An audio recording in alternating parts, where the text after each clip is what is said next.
Në bazë të një tradite shumë vjeçare politike dhe parlamentare, Partia Socialiste është tërhequr nga kandidaturat për avokatin e popullit. Kreu i grupit parlamentar Tauland Balla deklaroi se do të votohet vetëm një kandidat që vjen nga opozita për avokatin e popullit. Ju cilin propozoni për avokat populli? Ne kemi disa kandidat që do i paraqesim. Nuk e dija unë këtë deklarat Ballës, po mos harroj gjë që ai ndryshon nga mjezi ndark deklaratat, ai nuk ka kështu, se ka problem fare se kur është i zhveshur nga karakteri ai pastaj thot çdo gjë. Por ne kemi kandidaturat tona, i kemi të listuara, janë të njohura.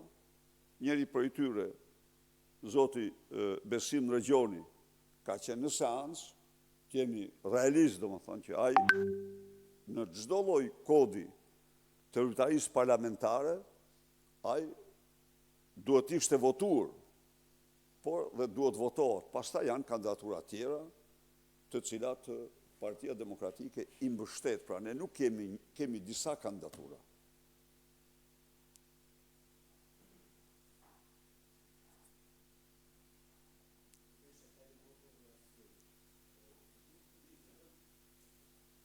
Sa ndodh nuk funksionon, Klajdi Bolding nga Syri Televizion. Ju i bët thirrje gjyqtarëve të gjykatës kushtetuese që denoncojnë presionet dhe kërcënimet që kanë ardhur nga kryeministri Rama.